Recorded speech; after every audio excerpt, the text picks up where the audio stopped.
জেলে ঢুকাই দিতে এজন্য অং সান সূচির ভাগ্য দেখে জালিমদের শিক্ষা নিতে হবে। তোমরা যদি জুলুম করো, অং সান সূচির মতো পরিস্থিতি আল্লাহ না করুক তোমার হতে পারে। এই জন্য আমার আল্লাহর খেলা বোঝা বড় দায়। আমার আল্লাহ কোন দিক দিয়ে কারে আউট করে দেয় সে নিজেও জানে না, ঠিক কিনা? তুমি কি খেয়াল দাও মিয়া? খেলা তো আল্লাহ তাআলা সেট করে রেখেছে, সময় মতো তোমার বোল্ড আউট করার পালা, ঠিক কিনা? সভাপতি সাহেব গেলেন হাটে, খুব সুন্দর দেখে একটা গরু চুজ করলেন। গরুর রশিটা হাতে নিয়ে বাড়ির দিকে আসবেন, পকেটে হাত ঢুকিয়ে ব্যাপারীকে টাকা দিবেন। হাত ঢুকিয়ে দেখে টাকা আর নাই, পকেট মার টাকা নিয়ে গেছে। আমাদের দেশে তো আলহামদুলিল্লাহ চোর বাটপার পকেট মার নাই, তবে আপনাদের দাগন ভইয়া ফেনীতে তো নাই, আসেনি? তবে বাংলাদেশে সবচেয়ে বেশি চোর বাটপারের স্থান হচ্ছে কোথা বলেন তো? ঢাকা। তো ঢাকারও আরেকটা বিশেষ জায়গা আছে যেখানে বাটপার সবচেয়ে বেশি, সবাই জানে। আরে বাপরে বাপ, কেমনে জানে এগুলা? এটা তো খুব গোপন তথ্য। গুলিস্তানে গিয়ে অনেক গ্রামের সহজ সরল মানুষ মুরগি হয়, মুরগি হয় মানে বোকা হয়ে যায়। এত চোর বাটপার দিয়ে ভরা, প্রত্যেকটা জায়গায় জায়গায় বাটপার দাঁড়িয়ে আছে। এত চোর বাটপার মধ্যে গুলিস্তানে কোত্থেকে যে আসছে আল্লাহ ভালো জানে। আমি একবার শুনেছিলাম হেফখানায় যখন পড়তাম ছোট্ট অবস্থায়, তখন কিশোর কণ্ঠ নামে একটা পত্রিকা ছিল, তখন এখনো আছে না? কিশোর কণ্ঠে একটা হাসির বাক্স নামে একটা জায়গা ছিল, ওখানে একটা গল্প পড়েছিলাম। এখন তো আর আমি কিশোর কণ্ঠের পড়ি না। তো তখন সেখানে আমি পড়লাম চোর ধরার জন্য আমেরিকা একবার একটা মেশিন বানালো। মেশিন বানিয়ে মেশিন প্রথম আমেরিকায় সেট করলো।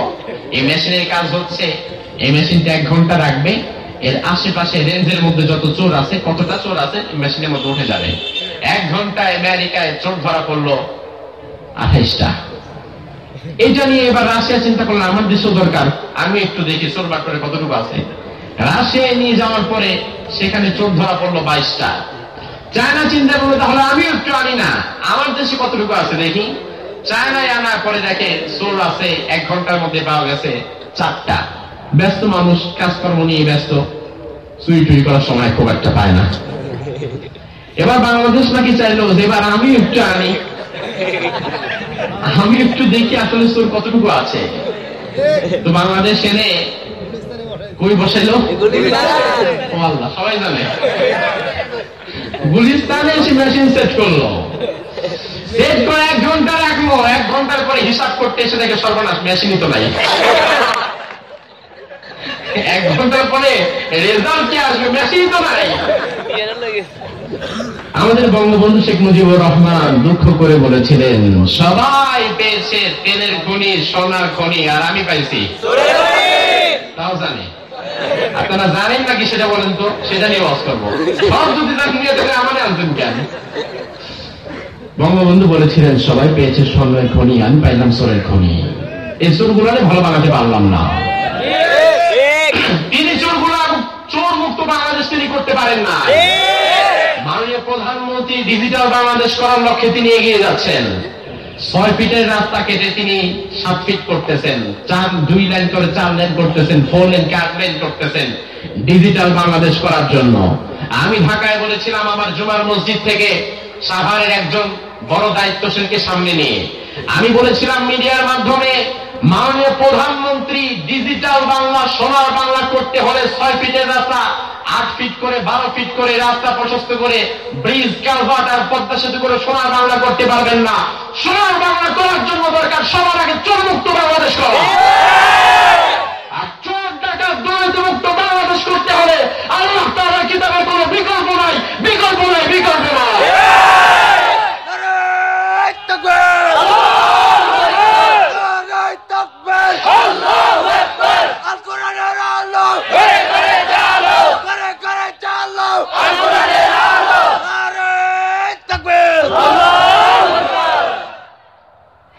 আমার ভাইয়েরা, সভাপতি সাহেব পকেটে হাত দিয়ে দেখে পকেটে আর টাকা নাই।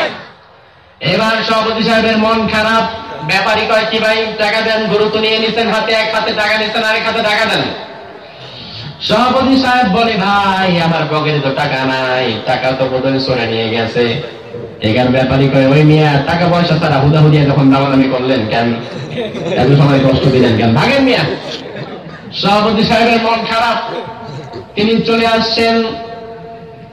যেই পথ দিয়ে গিয়েছেন আবার এই পথ দিয়ে তিনি বাড়ির দিকে যাচ্ছেন। যেতে যেতে আসরের সময় পার হয়ে গিয়েছে। ইমাম সাহেব আসরে নামাজ পড়ে বের হয়ে দেখে সভাপতি সাহেব এই রাস্তা দিয়ে যাচ্ছে, সাথে গরু কয়টা আছে। এবার ইমাম সাহেব সভাপতি সাহেবকে দেখে বলে, সভাপতি সাহেব গরু কোথায়? এবার সভাপতি সাহেব বলে, আসলে ইমাম সাহেব হুজুর ইনশাআল্লাহ টাকা চুরি নিয়ে গেছে। ইনশাআল্লাহ টাকা চুরি নিয়ে গেছে। আচ্ছা বলেন, এখন সারাদিন ইনশাআল্লাহ জিকির করলে টাকা আসবে? আসবে? আল্লাহ এমন ধাক্কা দিতে এখন তার মুখ থেকে আর ইনশাআল্লাহ যায় না। ইমাম সাহেব বলে, সভাপতি সাহেব এখন তো ইনশাআল্লাহ বলে লাভ নাই। সভাপতি সাহেব বলে, না ইনশাআল্লাহ আজকে থেকে সবসময় কমু আমি, ইনশাআল্লাহ তার চলবো না। কিন্তু ইনশাআল্লাহ যদি সভাপতি সাহেব জায়গা মতো বলতেন তাহলে সহিহ সালামতে আবার তিনি গরুটাকে নিয়ে হয়তো বাড়ি ফিরতে পারতেন। তিনি যেহেতু ইনশাআল্লাহ বলেন নাই, তাকে একটা দ্রুত ধাক্কা দিয়ে দিয়েছেন কে? আল্লাহ। এই জন্য আমার ভাইয়েরা জীবনে চলতে ফিরতে সব সময় ইনশাআল্লাহ বলার দরকার আছে না নাই? আল্লাহর হাবিবকে আল্লাহ বললেন, ও নবী সব সময় ইনশাআল্লাহ বলবেন। এই যে ইনশাআল্লাহটা আপনি বলতে ভুলে গিয়েছেন, এই ইনশাআল্লাহর সবক আপনাকে শেখাবার জন্য 15টা দিন পর্যন্ত আমি আল্লাহ ওয়াহী বন্ধ রেখেছিলাম। ও নবী আপনার মনটা বড় খারাপ, মনে বড় কষ্ট, আমি আল্লাহ বুঝেছি। আপনার মনকে ভালো করার জন্য একটা সূরা আমি নাযিল করলাম। এই সূরার মধ্যে কাফেরদের সব প্রশ্নের জবাব আমি আল্লাহ ঢুকায় দিলাম। এই সূরা দিয়ে জিবরাইলকে একা পাঠালাম না, জিবরাইলের সঙ্গে আপনার মন ভালো করার জন্য আরো 70,000 ফেরেশতা পাঠালাম। আমার ভাইয়া কোরআনুল কারীমে আল্লাহ তাআলা যত সূরা দিয়েছেন জিবরাইল আমিন একা একা নাযিল করেছেন। একমাত্র সূরা কাহফ এমন একটা সূরা যে সূরা নাযিলের সময় জিবরাইলের সঙ্গে আরো 70,000 ফেরেশতা পাঠিয়েছিলেন কে? আমার ভাই, এবার আল্লাহ তাআলা বিশ্বনবীরে বলছেন, নাহনু নাকুসসু আলাইকা নাবাহুম বিল হক ইন্নাহুম ফিতয়াতুন আমানু বিরাব্বিহিম ওয়া জিদনাহুম হুদা। ও নবী মুহাম্মদ, আমি আপনাকে অথেন্টিক সোর্স সহকারে, পরিপূর্ণ সত্য সহকারে আসহাবে কাফের ঘটনা আপনাকে শুনিয়ে দেব। কাফেরদের প্রশ্নের জবাব আপনি সব দিয়ে দিতে পারবেন। আসহাবে কাফের ইতিহাস, এই ঘটনা আমাদেরকে শুনিয়েছেন কে? আল্লাহ। আল্লাহ যে আমাদেরকে আসহাবে কাফের ঘটনা শুনিয়েছেন, সেটা কি এমনি এমনি নাকি কোনো শিক্ষা আছে? শিক্ষা আছে না? প্রত্যেকটা পয়েন্টে পয়েন্টে শিক্ষা আছে। রোম সাম্রাজ্যের একজন জালিম বাদশা ছিল, তার নাম ছিল দাকিয়ানুস। কি নাম? দাকিয়ানুস। আবার ইউনুস বললেন না বলে, ইউনুস কিন্তু নবীর নাম। ওই জালিম বাদশার নাম ছিল দাকিয়ানুস। কি নাম? সে ছিল তাগুত। তাগুত মানে হচ্ছে যে নিজেও আল্লাহর আইন মানে না, আল্লাহর বিধান মানে না, আবার অন্যকে মানতেও দেয় না। এরকমের তাগুত আছে না নাই? নিজে তো পর্দা করে না, অন্যজন যেন পর্দা না করতে পারে সেই ব্যবস্থা করে দেয়। যেহেতু নামাজ পড়ে না, অন্য কাউকে পড়তেও দেয় না। আছে না নাই? নিজে তো জীবনের তাফসীর মাহফিল একটা করতে পারে না, বরং আরো 10টা তাফসীর মাহফিল বন্ধ করার জন্য দাঁড়িয়ে যায়। এরা হচ্ছে সে তাগুতের আপডেট ভার্সন, তাগুত প্রো ম্যাক্স। আছে না নাই? বাদশা দাকিয়ানুস রোম সাম্রাজ্যে আইন জারি করে দিল, আজকে থেকে এই গোটা রোমের মানুষ শুনে নাও, আল্লাহরে আর সেজদা দেওয়া যাবে না, আল্লাহর সামনে মাথা নত করা যাবে না, মাথা নত করতে হবে আমার সামনে।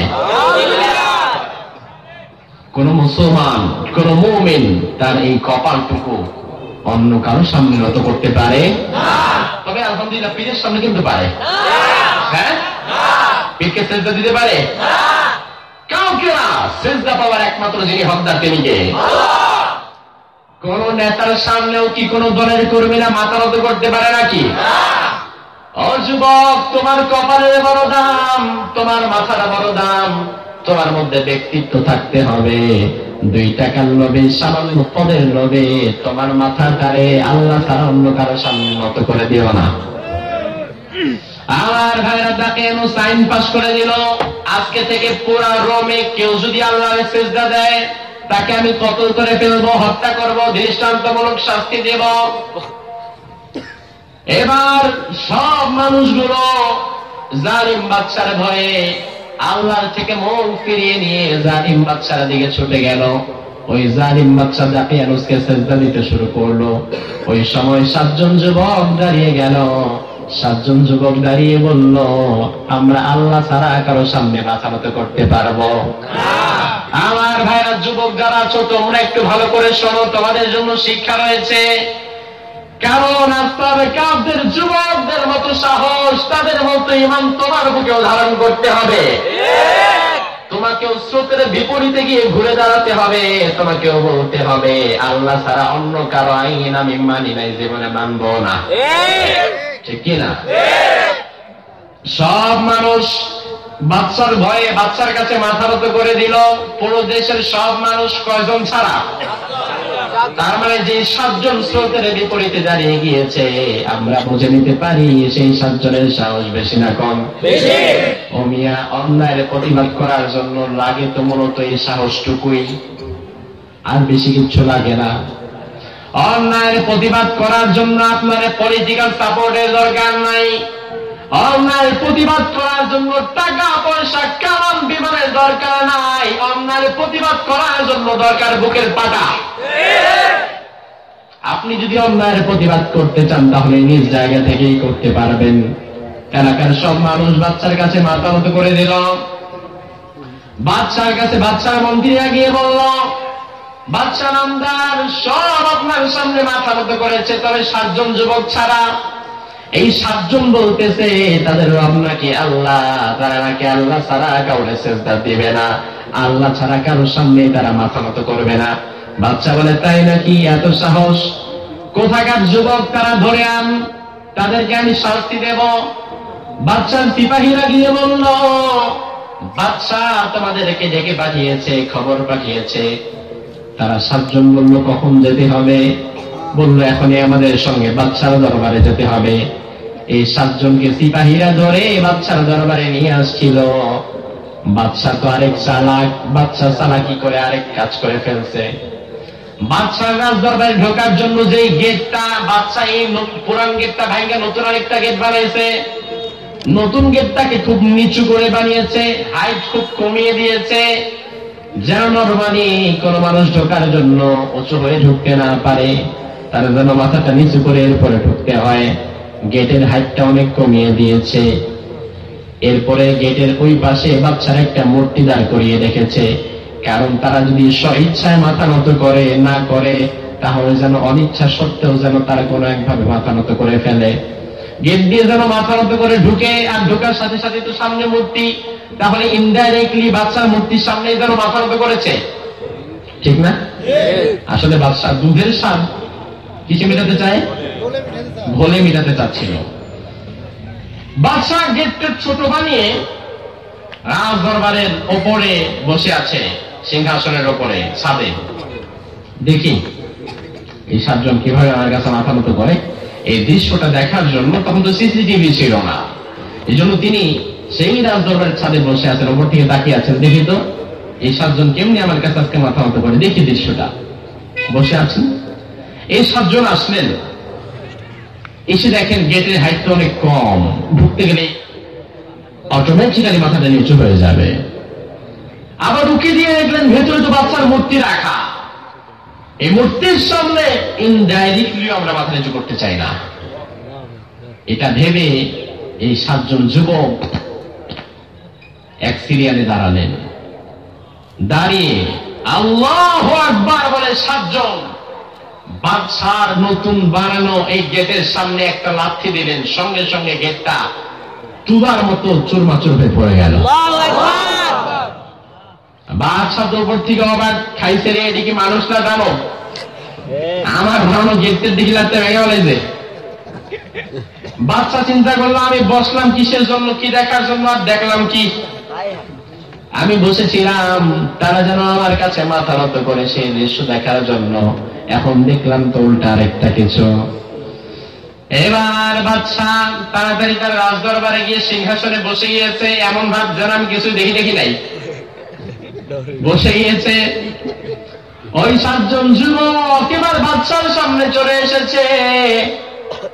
বাদশার সামনে আসার পরে বাদশা তাদেরকে বলল, কি ব্যাপার, আমার রাজ্যে তো আমি আইন পাশ করেছি, আমার ছাড়া যদি অন্য কারোর সামনে কেউ মাথা নত করে তাহলে আমি তারে হত্যা করে ফেলবো, এই বিধান কি তোমরা শোনো নাই? তারা বলে, হ্যাঁ শুনেছি। এই বিধান শোনার পরে, এই বিধান জানার পরে আমার সামনে কেন মাথা নত করো নাই? তোমাদের শাস্তি হবে, জেল হবে, রিমান্ড হবে, ফাঁসি হবে, যাবজ্জীবন কারাদণ্ড হবে। এই থ্রেট গুলো দিয়ে ওই জালিম বাদশা এই ঈমানদীপ্ত যুবকগুলোকে ভয় দেখাবার চেষ্টা করেছিল। ও ভাইরা আমার, ঈমানদীপ্ত যারা যারা আল্লাহ ছাড়া কারো কাছে মাথা নত করে না, তাদেরকে কিন্তু আজকের সমাজেও এইভাবে হুমকি থমকি দিয়ে ভয় দেখানো হয়। ঈমানের পথ থেকে সরে না আসলে, কোরআনের পথ থেকে সরে না আসলে তোমার জেল দিব, রিমান্ড দিব, জুলুম করব, ফাঁসি দিব, এইভাবে থ্রেট দিয়ে ভয় দেখানো হয়। আর কোরআনের পাখিরা আল্লাহ ছাড়া যারা কাউকে ভয় পায় না, তারা ওই আদালতে দাঁড়িয়ে বলে, তোমাদের ফাঁসির রশি আমরা ভয় পাই না, তোমাদের ফাঁসির রশি আমাদের জুতার ফিতার চেয়ে হালকা। কারণ তোমরা যারা আছো তোমরা পেটারে ফাঁসির রশি দেখতে পাও, আর যারা কোরআন ভালোবাসে, ঈমানের জন্য জীবন দেয়, এটা তাদের জন্য ফাঁসির রশি না, এটা তাদের জন্য জান্নাতের মালা। ঠিক কি না? এই জন্য ঈমানদার কখনো দুনিয়ার এই ছাতা মাথাকে ভয় করে না। ঈমানদার ভয় করে কাকে? আল্লাহ।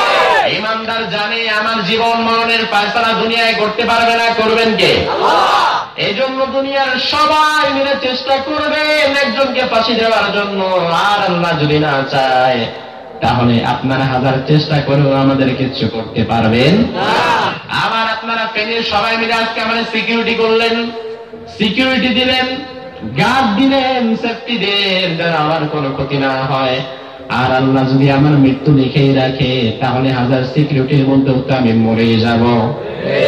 এই জন্য জীবন আর মৃত্যু এগুলোকে মুমিন ভয় করে না, মুমিন ভয় করে জীবন এবং মৃত্যুর মালিক যিনি তিনাকে। ঠিক কিনা?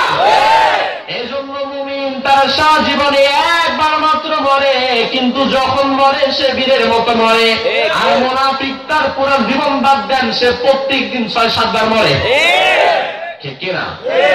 এই জন্য যে মুমিন তার মধ্যে ব্যক্তিত্ব চলে আসে, তার মধ্যে পার্সোনালিটি চলে আসে, তার মধ্যে শাখসিয়ত চলে আসে, মুমিনের জবানে ভয় থাকে না, বরং মুমিন বলে বাঁচতে হলে সিংহের মতো বাঁচবো, বিড়ালের মতো 1000 বছর আমরা বাঁচতে চাই না। এরকম পার্সোনালিটি সম্পন্ন তোমাকে হতে হবে, কারণ তুমি মুমিন, তোমার শরীরে ঈমানদারের রক্ত, তোমাকে ভয় পেলে চলবে না।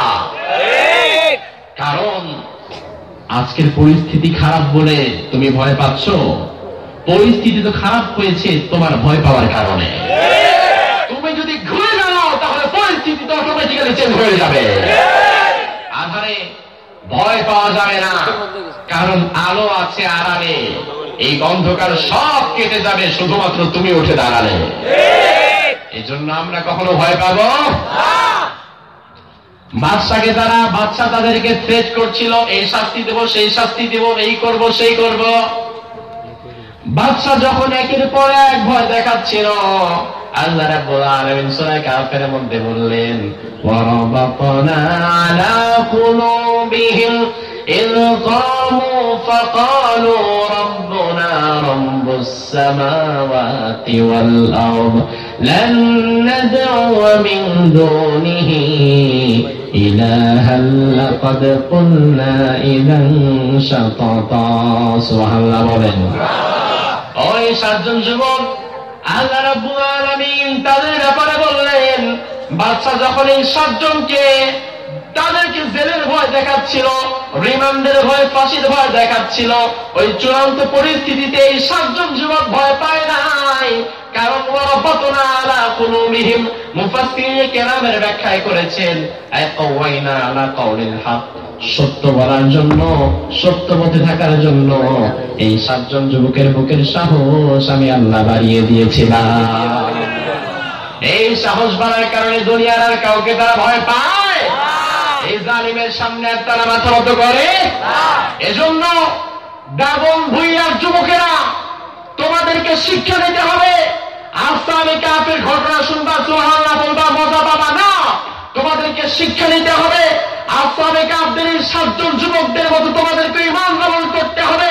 আজকের যুগেও যদি কোন জালিম, কোন তাগুত তোমার কাছে এসে বলে ইসলাম ছাড়তে হবে, কোরআন ছাড়তে হবে, আল্লাহ ছাড়তে হবে, ঈমানের বলে বলিয়ান হয়ে বুকে হাত দিয়ে তাগুতের বিরুদ্ধে দাঁড়িয়ে আল্লাহু আকবার বলে তোমার প্রতিবাদ করতে হবে।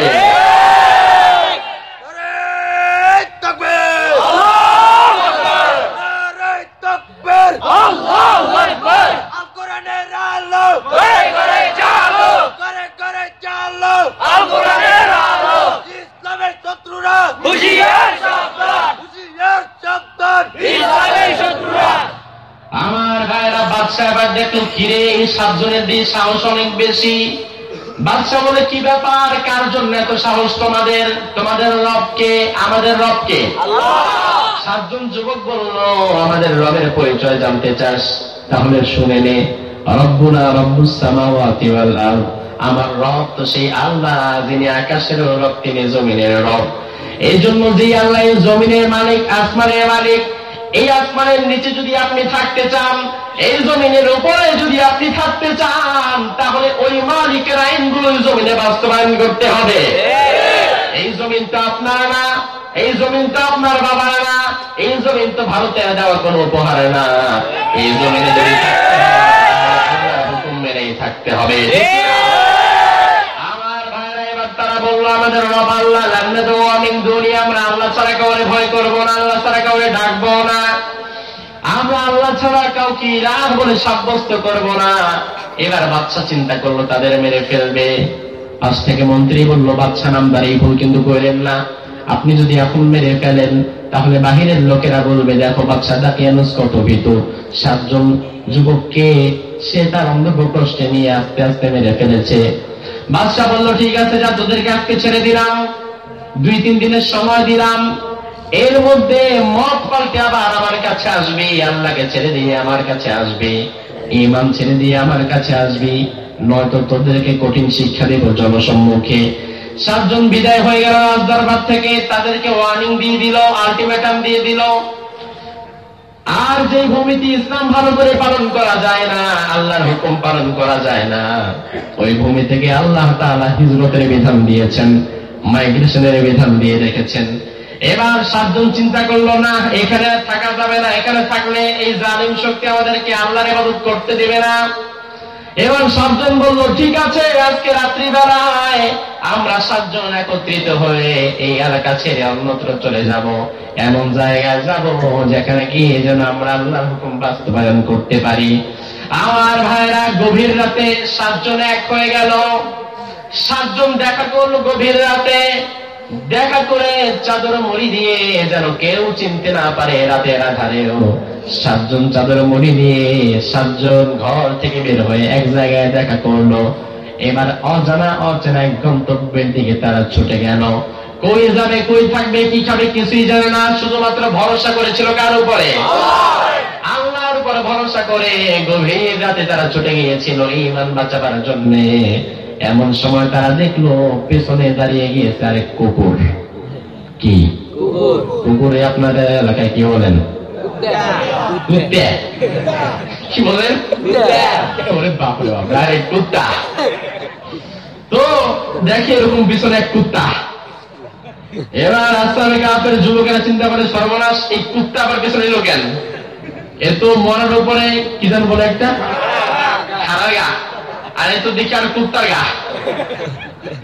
আসহাবে কাহফের যুবকেরা চিন্তা করলো, কি ব্যাপার, কুকুর পেছনে এলো কেন? আসহাবে কাহফের যুবকেরা কুকুরের হাত থেকে বাঁচার জন্য ডানে যায়, কুকুরও ডানে যায়। তারা বামে যায়, কুকুরটাও বামে যায়, তারা যেদিকে কুকুরও সেদিকে, কুকুর পেছন থেকে বলে আপনারা যেদিকে আমিও কিন্তু সেদিকে। আসলে কাফের যুবকেরা বলে সর্বনাশ, এই গভীর রাতে এখনো দাকিয়ানুসের এলাকাতেই আছি, কুকুর যদি ঘেউ ঘেউ করে চিৎকার করে আমাদেরকে ধরা খাইয়ে দেয় তাহলে তো আমরা মরে যাব। অথচ আল্লাহ তাআলা কুকুরটা তাদের জন্য মারার জন্য পাঠায় নাই, এই কুকুরটাকে আল্লাহ তাআলা তাদের জন্য বডিগার্ড হিসাবে পাঠিয়ে দিয়েছেন। আমার ভাইরা, আপনি বলতে পারেন হুজুর এটা কি বললেন, কুত্তা বডিগার্ড কিনলে আল্লাহ তো সাথে ফেরেশতায় পাঠাতে পারতো। ও ভাইরা আমার আল্লাহ যদি কাউকে সাহায্য করতে চায় ফেরেশতার দরকার নাই, আল্লাহ সাহায্য করতে চাইলে পিঁপড়া দিয়ে তোমার সাহায্য করতে পারে। আবার আল্লাহ যদি কোনো জালিমরে খতম করতে চায় আজরাইল পাঠানোর দরকার নাই, আজরাইল আগে ল্যাংড়া মশা দিয়ে আল্লাহ একটা টেস্ট ম্যাচ খেলায় দিতে পারে, ঠিক কিনা? আমার ভাইরা, আমি বিশ্বাস করি আল্লাহ যদি আমারে বাঁচাতে চায় তাহলে আমার চরম শত্রুকেও আল্লাহ তাআলা আমার বন্ধু বানিয়ে বাঁচিয়ে দিতে পারে। আবার আল্লাহ যদি তোমারে মারতে চায় তাহলে দেখা যাবে আল্লাহ পরিস্থিতি এমন ভাবে ঘুরায় দিবে তোমার দলের লোকেরাই এসে তোমারে পিটায় মেরে ফেলবে, ঠিক না? জাস্ট আল্লাহ তাআলার সময় ব্যাপার।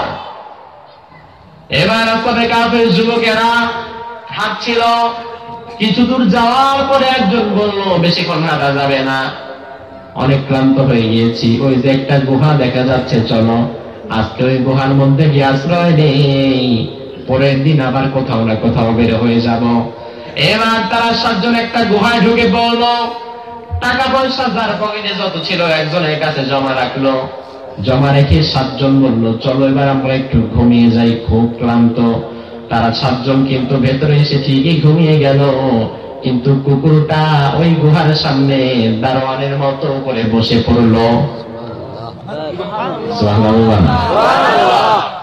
কারণ দারোয়ান যে সে তো 5 তলায় থাকে না, সে থাকে কোথায়? কুকুর ভেতরে ঢুকে নাই, কুকুর ঠিক গেটের সামনে এসে পা 2টা সামনে দিয়ে বসে পড়েছে দারোয়ানের মতো, গার্ডের মতো। এবার ঘুমাবার আগে 7 জন যুবক অবশ্য আল্লাহ তাআলার কাছে একটা দোয়া করেছিল, তাদের দোয়াটা রব্বুল আলামিন আমাদের শিক্ষার জন্য কোরআনের মধ্যে তুলে দিয়েছে। আসহাবে কাফের যুবকেরা আল্লাহরে বলে, আল্লাহ ইয আওয়াল ফিতিয়াতু ইলাল কাহফি ফাকালু রাব্বানা আতিনা মিন লাদুনকা রাহমাতাও ওয়া হাইয়্ লানা মিন আমরিনা রাশাদা। সুবহানাল্লাহ বলেন।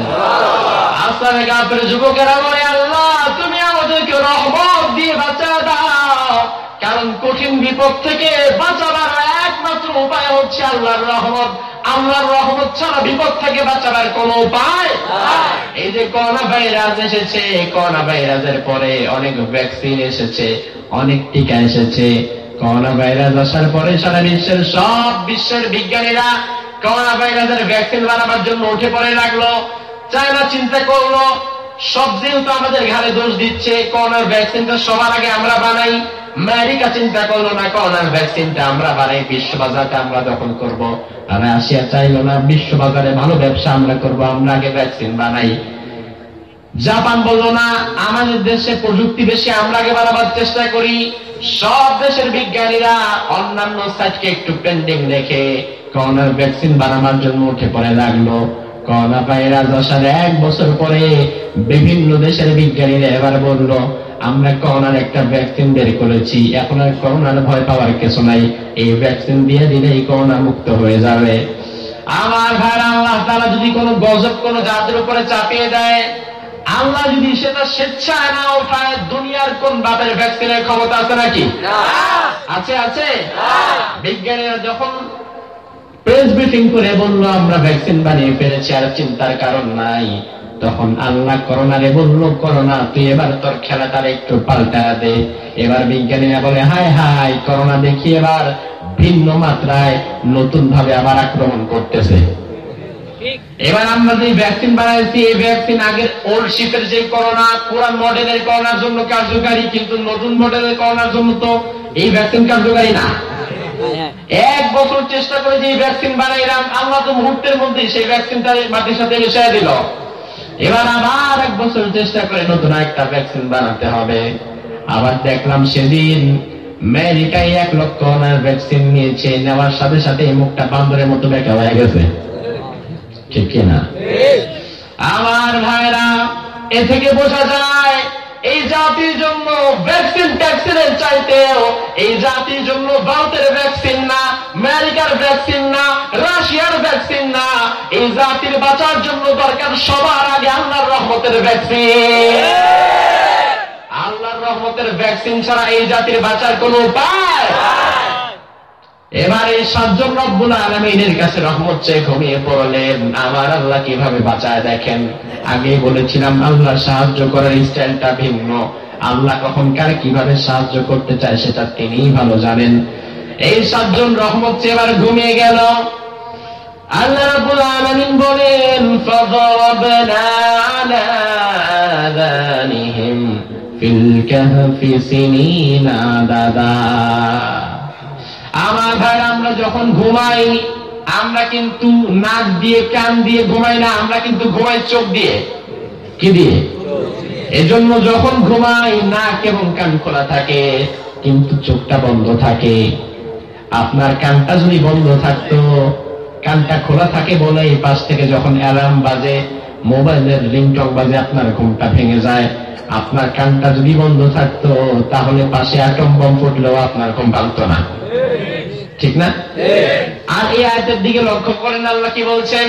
আল্লাহ বলে, আমি তাদের এমন একটা ডিফারেন্ট গুণ দিলাম, ফাদরাবনা আলা আযানিহিম, আমি আল্লাহ শুরুতে তাদের কানগুলো বন্ধ করে দিলাম। সুবহানাল্লাহ। চোখ না, চোখ তো বন্ধ করছি, চোখের আগে আমি আল্লাহকে কান বন্ধ করছি। এবার সারা দুনিয়া তামা তামা হয়ে গেল, তোমাদের ঘুমের কোনো হুঁশ থাকবে না, তোমরা কানে শুনবেই না কিচ্ছু। আপনি যদি কানে না শোনেন, আপনি ঘুমিয়ে আছেন, বাস দিয়ে ট্রেন যাচ্ছে, আপনার ঘুম ভাঙবে? শুনুন তো টাইমে আপনি কিছু শুনুন। আল্লাহ রাব্বুল আলামিন বলেন, আমি তাদের কানটাকেও বন্ধ করে দিলাম যেন বাহিরে কোনো কোলাহল আর তাদের কানে না যায়। এভাবে করে বহু বছর আমি আল্লাহ তাদেরকে ঘুম পাড়িয়ে রাখলাম। আমার ভাইরা, আল্লাহর কাছে বহু বছর মানে আমাদের কাছে তো তার হিসাবই নাই।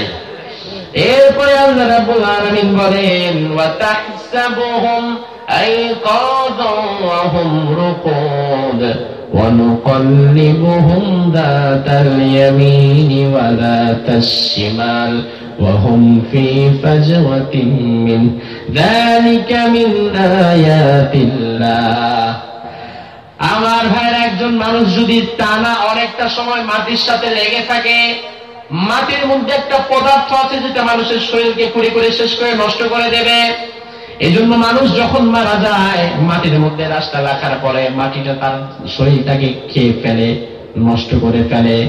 আসহাবে কাহফের যুবকদেরকে আল্লাহ তাআলা বহু বছর ঘুম পাড়িয়ে রেখেছেন। এই বহু বছরের মধ্যে আল্লাহ তাআলা তাদের ঘুমের ভেরিয়েশন করেছেন, একটু ডিফারেন্ট ভাবে ঘুম পাড়িয়েছেন। কারণ একভাবে যদি তারা ঘুমিয়ে থাকে, মাটি তাদের শরীর নষ্ট করে ফেলবে। এজন্য আল্লাহ বলে, বললাম রে, আমি আল্লাহ আমার ফেরেশতা দিয়ে একবার এই 7 জন গুলারে ডান পাশ ঘোরাতাম, আবার কিছুক্ষণ পরে এই 7 জনের ফেরেশতা দিয়ে আমি বাম পাশে ঘোরায় দিতাম।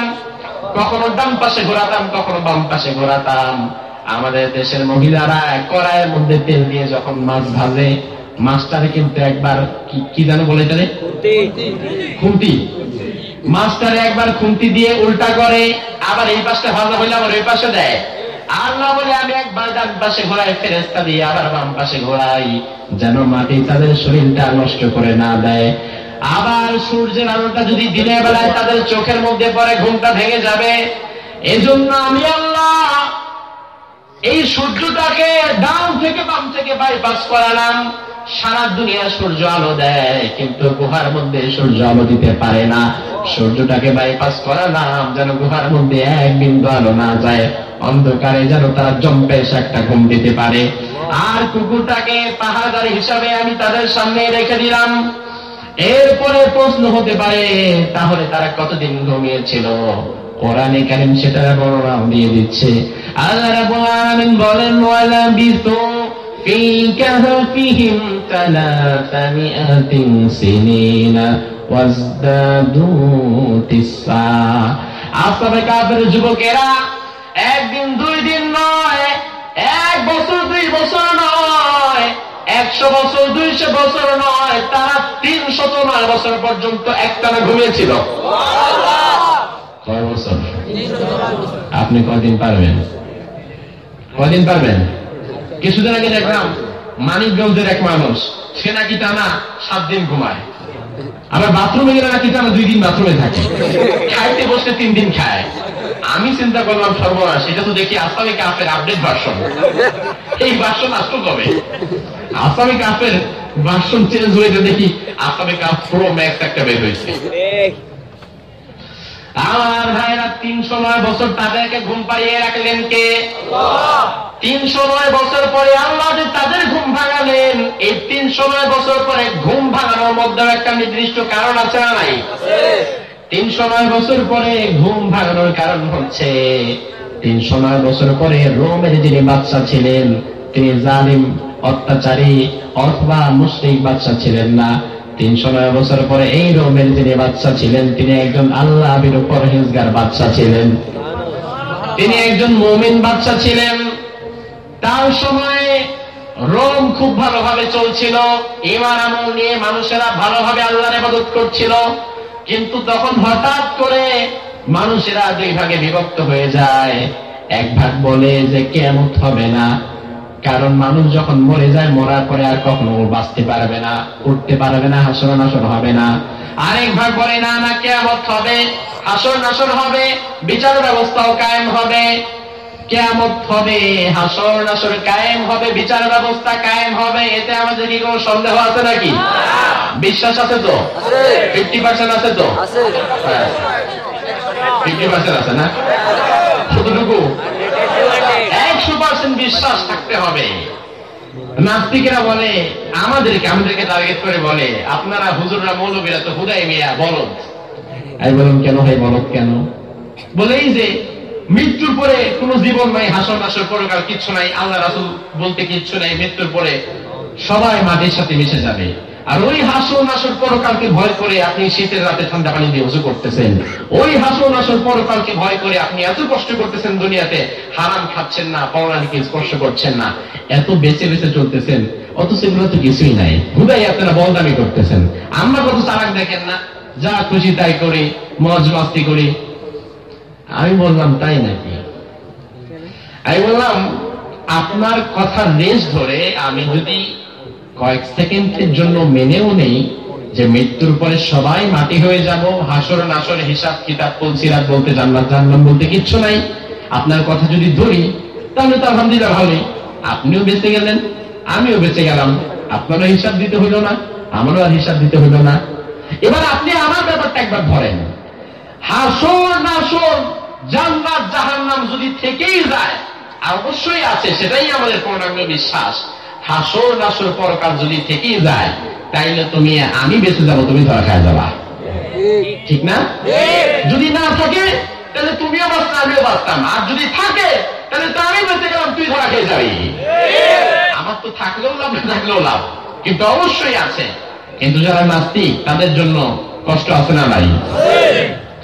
রোমের মানুষ কেউ কেউ বলছিল বিচার দিন আছে, কেউ কেউ বলছিল না নাই, কারণ মৃত্যুর পরে আল্লাহ জীবিত করতে পারবে না। তখন রোমের বাদশা রাজ দরবারের দরজা বন্ধ করে দিয়ে সিজদায় পড়ে গেলে বলো, আল্লাহ আমার রাজ্যের মানুষগুলো কিয়ামত নিয়ে প্রশ্ন করছে, আখিরাত নিয়ে প্রশ্ন করেছে, মৃত্যুর পরের জীবন নিয়ে তারা প্রশ্ন করেছে গো আল্লাহ, আল্লাহ গো এমন একটা ঘটনা দেখা দাও যে ঘটনার মধ্য দিয়ে যেন মৃত্যুর পরে আবার তুমি জীবিত করতে পারবে, সেটা সবার মনে বিশ্বাস হয়ে যায়। এই দোয়া যখন করছিলেন ঠিক ওই সময় আল্লাহ তাআলা 309 বছর পরে ওই আসহাবে কাহফের যুবকদের ঘুম ভাঙায় দিলেন। আর আস্তে নাম সুবহানাল্লাহ। এবার ঘুম ভাঙার পরে সব ঘুম থেকে উঠছে, উঠে একজন আরেকজনের দিকে তাকায়, একজন আরেকজনকে বলে কিরে কতক্ষণ ঘুমাইছিস, কিরে কতক্ষণ ঘুমাইলাম রে আমরা। কোরআন কারীমে আল্লাহ তাআলা বলছেন, যখন আল্লাহ তাদেরকে উঠালেন, উঠানোর পরে ক্বালু লাবিসনা ইয়াওমান আও বা'দা ইয়াওম, একজন একজনে বলতেছে কতক্ষণ ঘুমিয়েছ, একজন বলতেছে হয়তো একদিন ঘুমাইছি, আর নয়তো কয়েক ঘন্টা, 6-7 ঘন্টা, আধা দিন ঘুমাইছি। আপনারা বলেন তারা কি একদিন বা কয়েক ঘন্টা ঘুমিয়েছে? কতটা সময় ঘুমিয়েছে? এখন যে ঘুমায় সে তো ঘড়ি দেখে যদি ঘুমায় আর ঘড়ি ওঠার পরে ঘড়ি দেখে তাইলে সে বুঝতে পারবে কয় ঘন্টা ঘুমাইছে, নাইলে তো সে জীবনও বুঝবে না এক্স্যাক্টলি আমি কয় ঘন্টা ঘুমাইছি, বুঝবে? এখন তাদের সমাজের ঘড়ি টড়ি ছিল না, একজন বলতেছে একদিন শরীরটা ব্যথা করতেছে, ভালো ঘুম হয় নাই, আর একটু ঘুমাইতে টুমাইতে দরকার। আরেকজন বলতেছে হ্যাঁ ঠিকই বলছো, আমারও ব্যথাটা করতেছে, তো 2-4 ঘন্টা ঘুমাইছি অর্ধেক দিন। অথচ তারা কতটুকু সময় ঘুমিয়েছিল সেটা ভালো করে জানেন কে? আমার ভাইরা, এবার একজন বলে আরে রাখো তোমাদের পেশাল, রব্বুকুম আলামু বিমা লাবিসতুম, তোমাদের রব আল্লাহ ভালো জানেন কতটা সময় তোমরা ঘুমিয়েছিলে। তবে এখন যেটা করতে হবে সেটা হচ্ছে ফাবাতু আহাদাকুম বিওয়ারিতিকুম হাদিহি ইলাল মাদিনা ফালইয়ানজুর আইয়ুহা আযকা তাআমান ফালইয়াতিকুম বিরিজকিন মিনহু ওয়ালিয়াতালাত্তাফ ওয়া লা ইউশিরান্না বিকুম আহাদা। কে কতটুকু ঘুমিয়েছি সেই পেশাল পরে, এখন যেটা করতে হবে সেটা হচ্ছে পেটে বড় ক্ষুধা, গত রাত্রে খাওয়া দাওয়া বের হয়েছিলাম, আজকে সকাল 12 হয়ে গেল এখনো পেটে খাবার পড়ে নাই, এই যে পেটের মধ্যে বড় ক্ষুধা, বাজারে যাও খাবার কিনে নিয়ে আসো। ও ভাইরা আমার, তার কি গত রাত্রে খাওয়া বের হয়েছে? কয়শো বছর আগে খাওয়া বের হয়েছে? বলে আমরা তো গত রাত্রে খাওয়া বের হয়েছি, পেটে ক্ষুধা লেগেছে, আগে বাজারে যাও খাবার আনো। তবে যাওয়ার আগে বললেন, যাওয়ার আগে ভালো করে শুনে নাও, যেহেতু দাকিয়ানুসের সৈন্যরা আছে বাজারের মধ্যে, ভালো করে চেহারাটা পেতে যাবার যেন চিনতে না পারে। আর হালাল দোকান কোনটা, মুসলমানদের দোকান কোনটা, মুশরিকদের বাজারে হালাল খাবারের খুব সংকট, এই জন্য হারাম খাবার বাদ দিয়ে হালাল খাবার গুলোকে ধরে আনবা।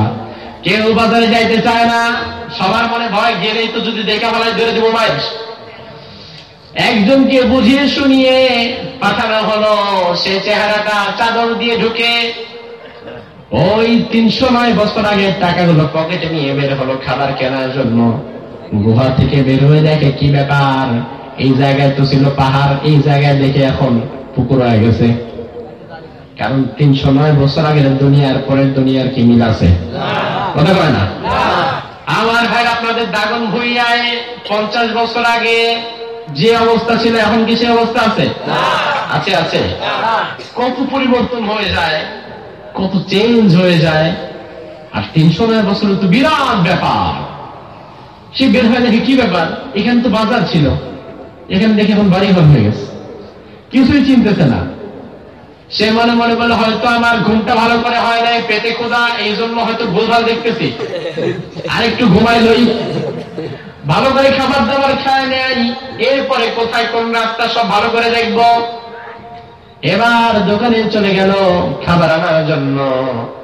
দোকানে যাওয়ার পরে দেখে প্রায় সব দোকান মুসলিমদের দোকান।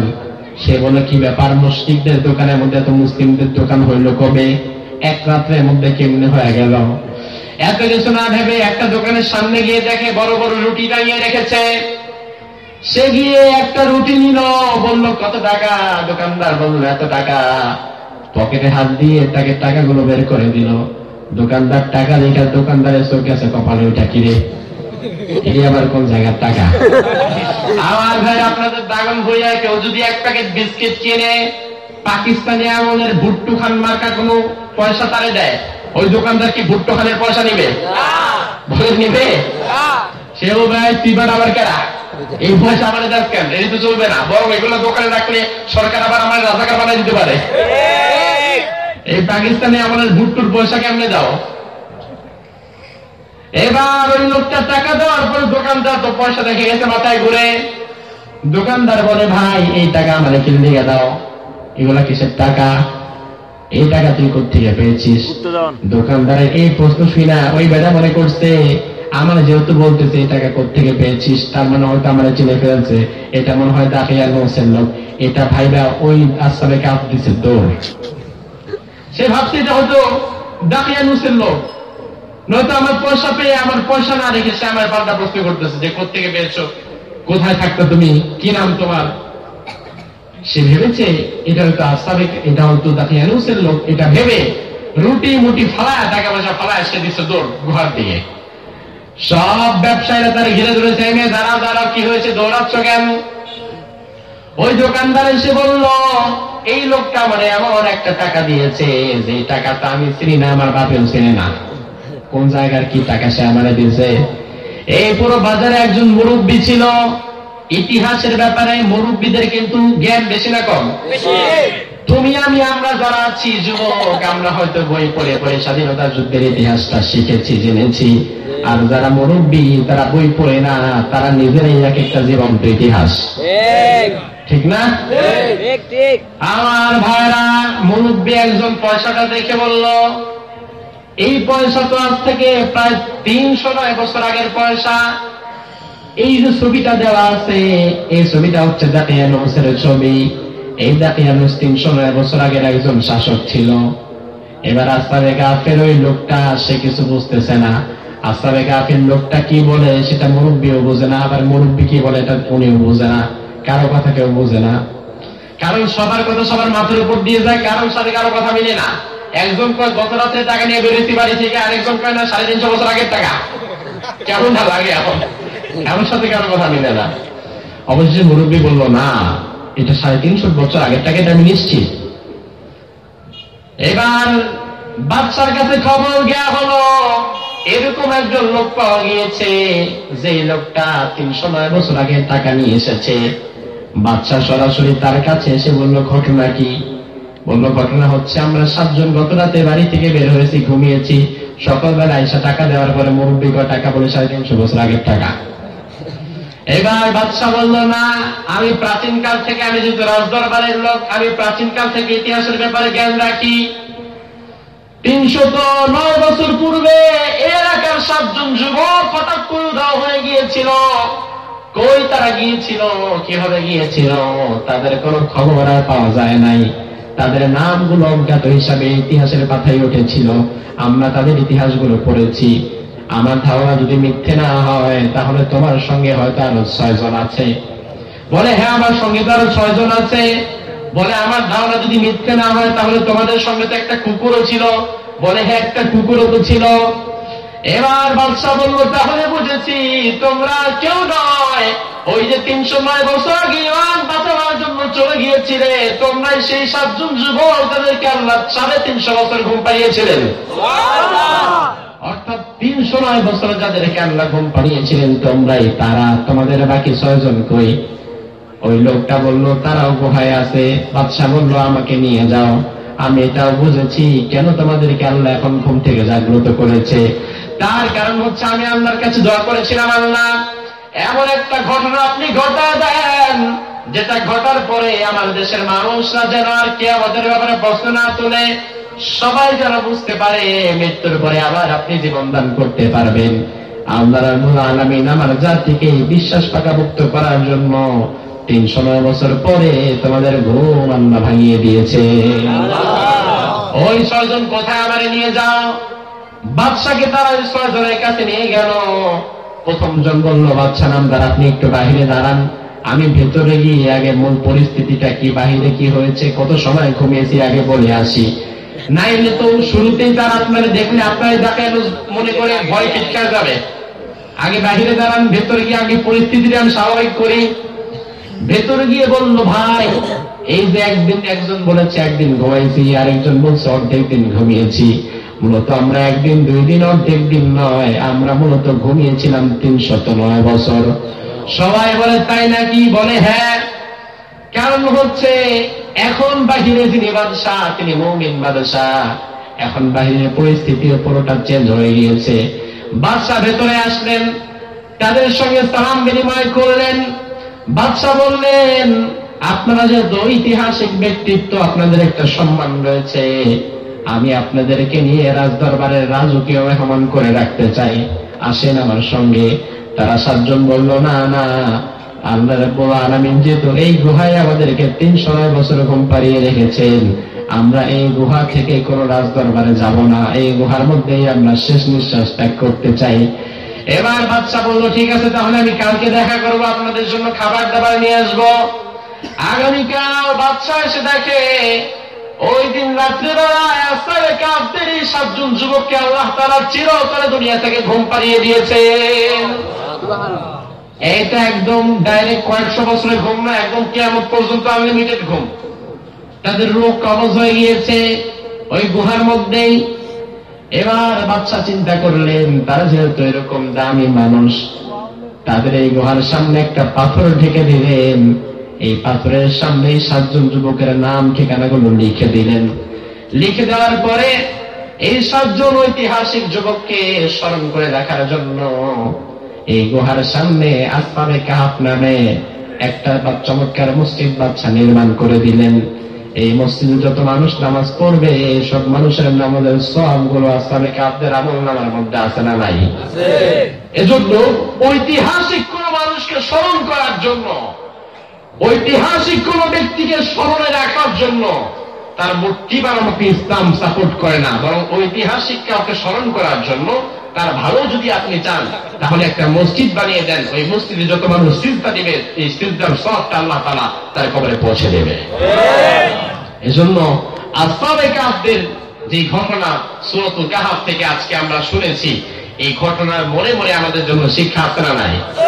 আমাদের প্রথম শিক্ষা হচ্ছে, আমরা যখন কথা বলবো, কথা বলার শুরুতে শেষে আমরা বলবো ইনশাআল্লাহ, ইনশাআল্লাহ। আমাদের দ্বিতীয় শিক্ষা হচ্ছে, আমরা কখনো কোনো জালিম তাগুতকে ভয় করব না, জালিমের সামনে সোচ্চার হওয়ার দরকার আছে না নাই? আমাদের তৃতীয় শিক্ষা হচ্ছে, আমরা যখন বিপদে পড়ব তখন আমরা রহমত চাইবো কার কাছে? আমরা যেন এই সব শিক্ষাগুলো আমাদের নিজেদের জীবনে বাস্তবায়ন করে আমরা আমাদের জীবন পরিচালিত করতে পারি। আল্লাহ তৌফিক দান করুন, বলেন আমিন। হাযা মা ইনদি ওয়া লা ইল্লাল্লাহ আলাইহি তাওয়াক্কালতু ওয়া ইলাইহি উনীব। এতক্ষণ যেহেতু বসেছিলেন, আর 1-2 মিনিট বসে থাকেন, আমরা একটা মুনাজাত দিই, একসঙ্গে বিদায় হবো ইনশাআল্লাহ।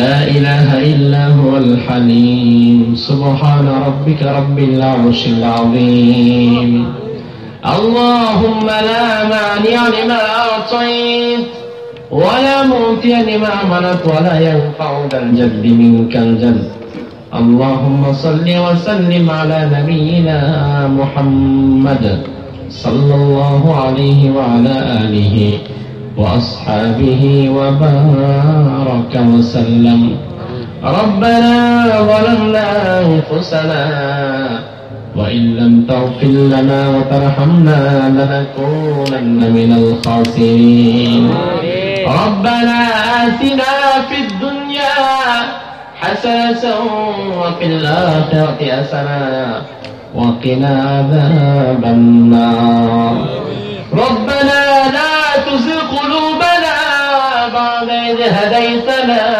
وهب لنا من لدنك رحمة إنك أنت الوهاب وأفوض أمري إلى الله إن الله بصير بالعباد واعف عنا واغفر لنا وارحمنا أنت مولانا فانصرنا على القوم الكافرين فانصرنا على القوم المنافقين فانصرنا على القوم الظالمين ربنا هب لنا من أزواجنا وذرياتنا قرة أعين واجعلنا للمتقين إماما رب ارحمهما كما ربياني صغيرا রব্বুল আলামিন সারা জীবনের গুনার বোঝা কাঁধে নিয়ে, লজ্জিত চেহারাটা নিয়ে, গুনাহ মাখা হাত নিয়ে এই ফেনী জেলার দাগনভূঞা থানা থেকে রব্বুল আলামিন কোরআনুল কারীমের চমৎকার একটি বাগান শেষ করে তোমার দরবারে আমরা ভিক্ষার হাত তুলেছি রে আল্লাহ। রব্বুল আলামিন এই গভীর রাতে তোমার গোলামগুলো দুনিয়ার কোন লোভের জন্য এখানে আসে নাই, দুনিয়ার কোন পদবি টাকা পয়সার জন্য আসে নাই, পকেটের পয়সা খরচ করে তোমার কোরআনকে ভালোবেসে তারা এত দূর পর্যন্ত ছুটে এসেছে। রব্বুল আলামিন যে জেলার মানুষগুলো দলমত নির্বিশেষে কোরআনকে এত ভালোবাসে, এই মানুষগুলোকে তুমি তোমার কোরআনের জন্য কবুল করে নাও রব্বুল আলামিন। এই মাহফিলটির সঙ্গে অনেক যুবকেরা আছে আল্লাহ, আমার প্রিয় শিহাব থেকে শুরু করে যত যুবক এই মাহফিলের সঙ্গে জড়িত আছেন, এক একটা যুবক খাটতে খাটতে দিন রাত একাকার করে মাহফিলটার জন্য কষ্ট করেছেন। আমার প্রিয় কলিজার টুকরো যুবকগুলোকে সাইয়েদনা ওমর ফারুকের মতো ঈমানের শক্তি আল্লাহ তুমি দান করে দাও। এই যুবকগুলোকে আসহাবে কাফের মতো ঈমানের শক্তি আল্লাহ তুমি দান করে দাও। রব্বুল আলামিন, যত দাড়ি পাকা মুরব্বিরা আজকের মাহফিলে এসেছেন, এই দাড়ি পাকা মুরব্বিদেরকে দাড়ি পাকা সাহাবী আবু বকরের মতো কবুল করে নাও। রব্বুল আলামিন, যত বাচ্চারা এসেছেন তাদেরকে হাসান হোসেনের মতো কবুল করে নাও। যত মা বোনেরা আমাদের মাইকের আওয়াজ শুনেছেন, আমাদের মা বোনদেরকে আয়েশা, ফাতেমা, খাদিজার মতো আল্লাহ তুমি কবুল করে নাও। রব্বুল আলামিন, আমরা যারা হাত তুলেছি আমাদের অনেকের মা নাই, অনেকের বাবা নাই। পিতামাতা এমন এক নিয়ামতের নাম, দুনিয়াতে যার নাই সে ছাড়া কেউ বোঝে না। বাবা মা থাকার সময় তাদের মর্যাদা বুঝি না, বাবা মা চলে গেলে আফসোস করেও আর কোনো লাভ হয় না। রব্বুল আলামিন, গভীর রাতে যখন বাড়ি ফিরে যায়, সবার আগে মা জননী দরজা খুলে দেয়। ওই মা দুনিয়া থেকে যাদের বিদায় হয়ে গিয়েছে, মায়ের কবরটাকে তুমি জান্নাতের বাগান বানিয়ে দাও। জীবনে কাউকে মা ডেকে আপন মায়ের মতো মজা পাওয়া যায় না। একটা অক্ষরের মধ্যে দুনিয়ার সব মধু যেন তুমি ভরে দিয়েছো। রব্বুল আলামিন, বাবার কথাও তো ভোলা যায় না। বাবা সারা জীবন বটবৃক্ষের ন্যায় সন্তানদেরকে ছায়া দিয়ে যায়। ওই বাবা যাদের দুনিয়া থেকে বিদায় হয়ে গিয়েছে, বাবার কবরটাকেও জান্নাতের বাগান বানিয়ে দাও। বেহেশতের পোশাক বাবা মার গায়ে পরিয়ে দাও। যাদের পিতামাতা বেঁচে আছে হায়াত দারাজ করে দাও। সন্তানের বাবা যারা আমার সঙ্গে হাত তুলেছে, প্রত্যেকের সন্তানদেরকে চক্ষু শীতলকারী জান্নাতি সন্তান বানিয়ে দাও। রব্বুল আলামিন, এই কুমিল্লার কৃতি সন্তান আমার প্রিয় রনি মির্জাকে আল্লাহ তুমি কবুল করে নাও। দ্বীন ও ইসলামের খেদমতে তাকে নিয়োজিত থাকার তৌফিক দান করে দাও। রব্বুল আলামিন, যত প্রবাসীরা আছে নত্র এলাকার প্রবাসীরা বড় কষ্ট করেন, মন যেমন নিজের জনে জনে পাশের জায়গাটাকে আলোকিত করে দেয়, এই প্রবাসীরা এক একটা মমের মতো নিজের জীবনটা জ্বালিয়ে জ্বালিয়ে পুড়িয়ে পুড়িয়ে নিজের পরিবারকে আলোকিত করে রেখে যায়। রব্বুল আলামিন, যত প্রবাসী ভাইরা আছেন সব বিপদ মুসিবত থেকে তুমি আমার কলিজার টুকরো প্রবাসী ভাইদেরকে হেফাজত রেখে দিও। রব্বুল আলামিন, এই প্রবাসীগুলোকে বিপদ মুসিবত থেকে হেফাজত রেখে মায়ের কোলে জন্মভূমি বাংলাদেশে আবার তুমি ফিরে আসার তৌফিক দান করে দিও। রব্বুল আলামিন, আমরা যারা হাত তুলেছি, কে কোন ব্যথা নিয়ে হাত তুলেছে আমি জানি না, প্রত্যেকের মনে কার কি আশা আছে আমি জানি না।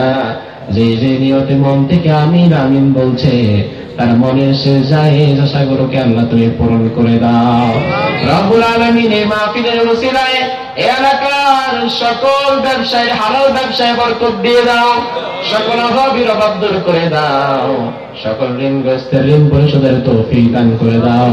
রব্বুল আলামিন, কে কখন দুনিয়া থেকে বিদায় হয়ে যাব আমরা জানি না। গত বছর এই মাহফিলে হাত তুলে যারা আমিন আমিন বলেছিল, আজকে খোঁজ নিলে দেখা যাবে তাদের অনেক মানুষ আজকে আর পৃথিবীতে নাই। আবার আজকে আমরা যারা আমিন আমিন বলে কাঁদছি, দেখা যাবে আগামী বছর হয়তো এর মধ্যে অনেকেই থাকবে না। কার জানাজার কাপড় দোকানে চলে এসেছে জানি না, কার মৌতের খাটিয়া তৈরি হয়ে মসজিদের বারান্দায় পড়ে আছে আল্লাহ জানি না। মৃত্যু যখন দুয়ারে চলে আসবে, সেই কঠিন দিনে আমাদের সবার জবানে জারি করে দিও লা ইলাহা ইল্লাল্লাহু মুহাম্মাদুর রাসূলুল্লাহ সাল্লাল্লাহু আলাইহি ওয়াসাল্লাম।